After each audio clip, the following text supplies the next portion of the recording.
Ice Maiden's made her way into the Abyss boss slot for TFD, and honestly I find her so much more fun to fight. Now sure, Serena is still doing Serena things, but one of the most fun ways I've found to take Frosty down is with Ultimate Blair. With a sheer barrage of flaming hot meatballs, you can melt her down between 35 to 60 seconds on average, varying on individual skill level.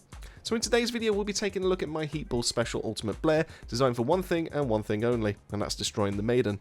We'll cover all things Arche tuning, mutant cell-wise, reactors, gear, playstyle, everything else that you may need to know. I've now also applied to be a recognised TFT creator. Yeah, I know, year too late. So if you aren't already supporting another creator, or you fancy helping the channel out, then here's the code to enter that in-game. Of course, as always, we've got a lot to cover, so if all that sounds good to you, then let's get to it. I started off with the module screen and understanding a little bit more about the fight. Ice Maiden grants a huge skill power buff as you start taking away some of her weak points. Because of this, anything skill based damage wise is going to be very powerful for those Maiden takedowns, and that's the reason why Serena has been performing so well.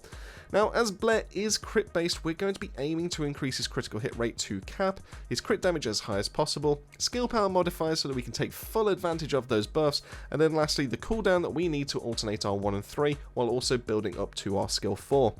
So the best place for us to be able to start is going to be his Red Transcendence mod, and that is going to be Killer Recipe, and this does change a lot to do with his kit, and it allows him to be able to come like a bit more of a medium range spam ability when it comes to the amount of damage that we're going to be chucking out. Now this does change our skill 1, skill 2, skill 4 as well as our passive, and the main kind of things, just like the quick rundown of this, is Spicy Meatball allows us to be able to send out those fire blasts rather than being able to place flame zones on the floor, and it also does a really decent amount of damage.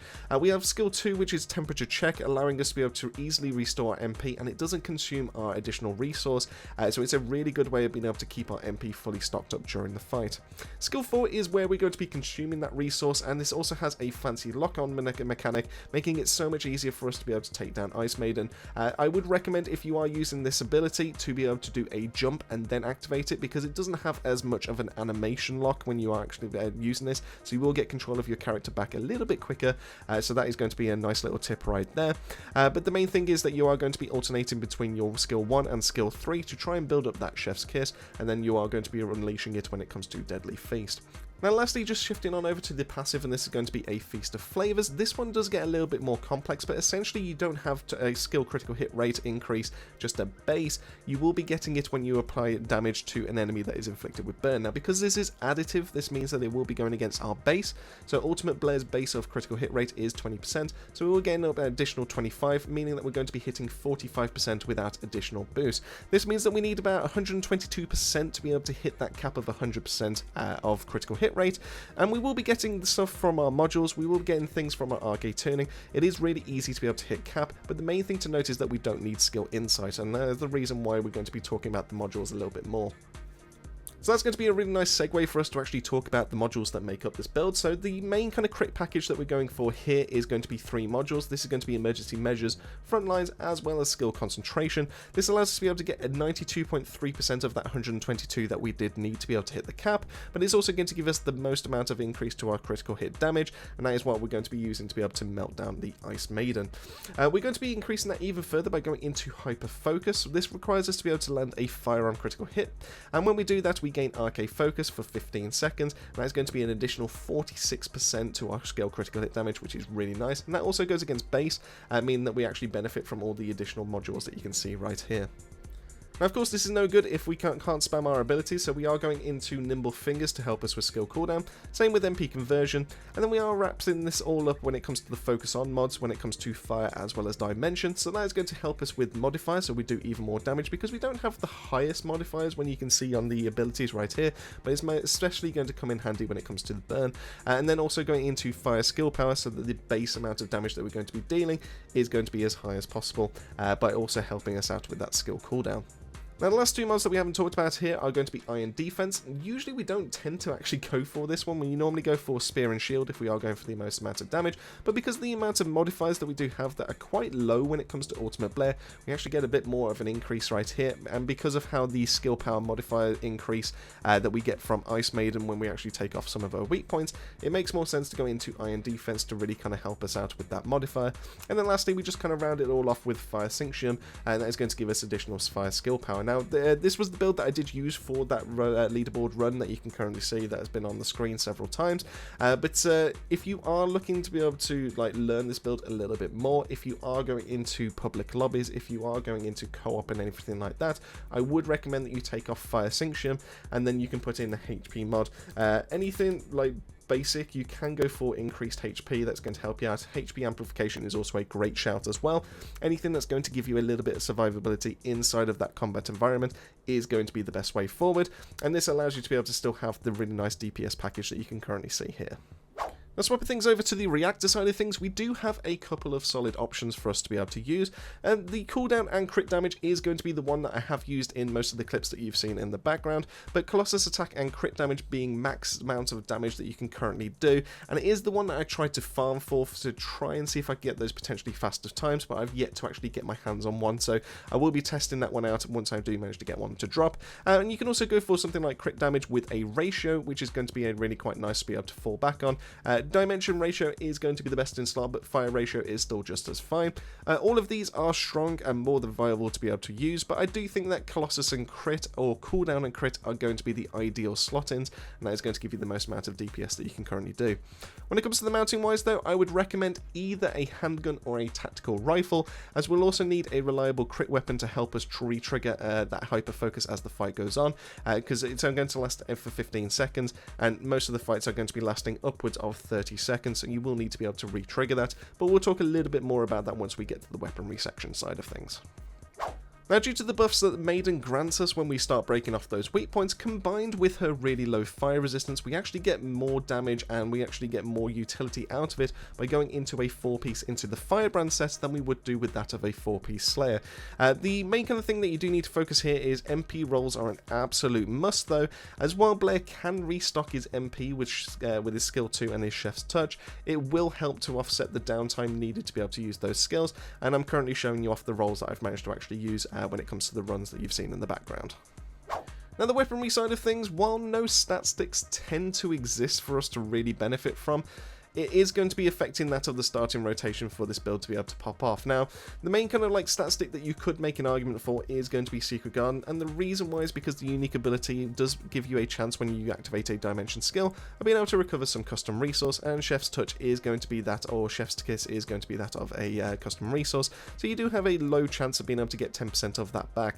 So you do have like an argument there to be able to say there is a stat stick that kind of helps out, but it doesn't really help you out in terms of the amount of DPS that you're going to be chucking out.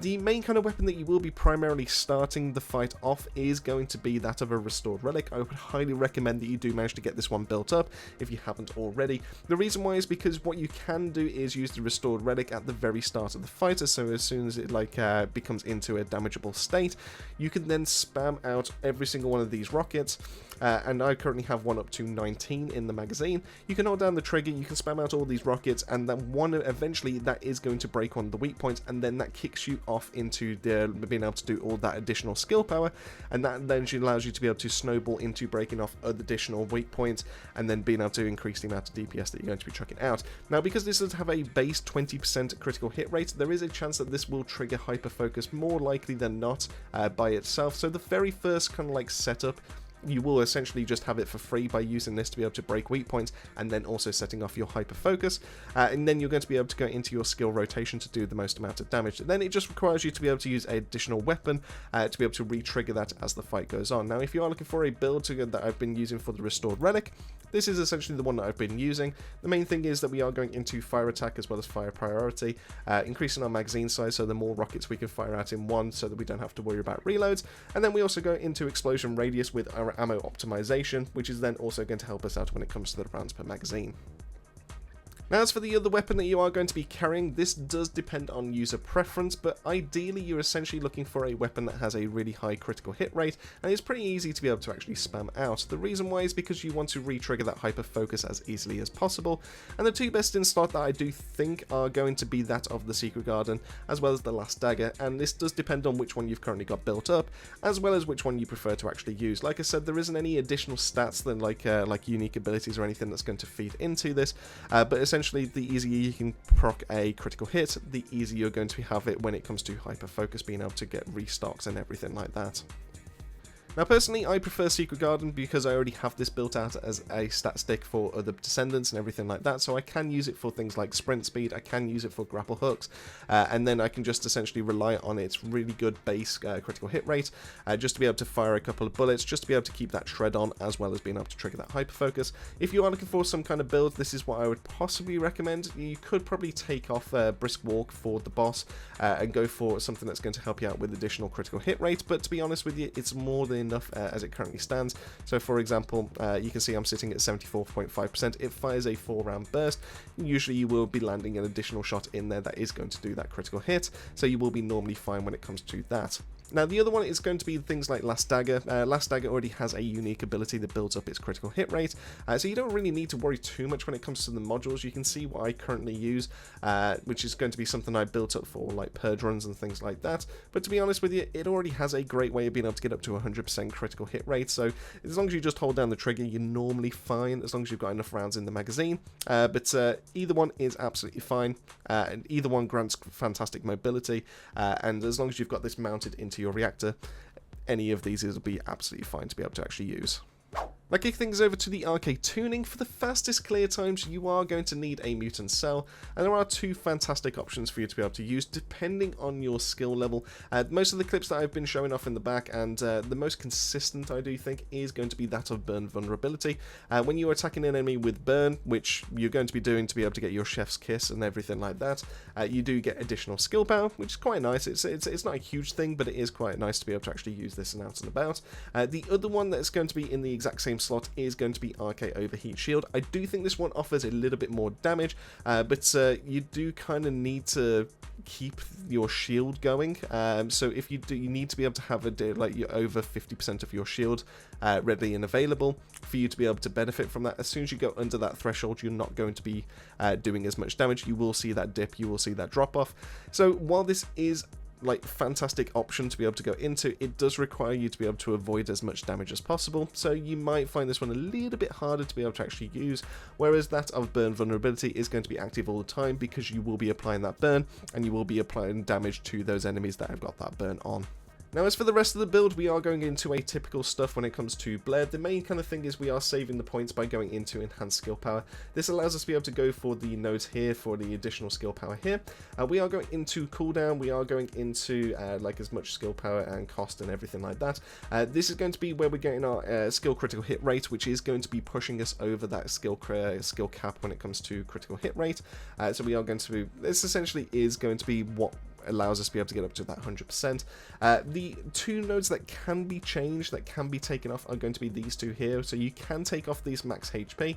If you do manage to find the ideal reactor when it comes to Colossus attack as well, you can put those two here to be able to get additional skill attack right there. So that will give you more skill power that feeds into all your abilities, and that will give you a little bit more DPS. And then lastly, we just wrap things up with the Inversion Reinforcement. The main kind of things to focus here are going to be fire focus rounds. These are a must to help us apply the resistant shred from the capstone, as well as being able to increase the amount of damage that we will be getting from that additional fire attack. We will also go for selective neuro, which is only going to proc once to twice in the fight if you've done this right, but it is a nice way of being able to get a chunk of MP back quickly without us having to use our skill too. And then lastly, we have Arche Circulation Tactic, which is going to give us the last of that cooldown cap for a brief window, for allowing us to be able to spam and being able to get a really nice DPS phase going, so we don't have to worry too much about any kind of like downtime with any of our skills. And with all that out of the way, that wraps it up for my breakdown of Ultimate Blair's Heat Ball build. Now, while other descendants can do Maiden kills faster, with the changes to drop totals on green tickets for the cosmetics, as well as those items that you can swap for, you absolutely don't need to do it as much anymore. Because of that, you can enjoy the fight a little bit more, rather than just being able to try and complete it as fast as physically possible, and Blair tends to shine once you take away that pure time element.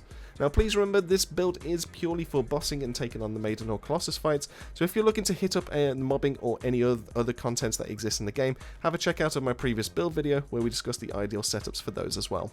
And so this is a section I want to hear from you. What are your thoughts on the latest update? How have you got on with getting those spoil boxes to be able to drop? And then lastly, which descendant do you want to see me take on the Maiden next? Let me know all that and more down below. Massive thank you for making your way to the end of the video. As I always say, keep yourself safe, keep yourselves well. I'll see you all on the next video.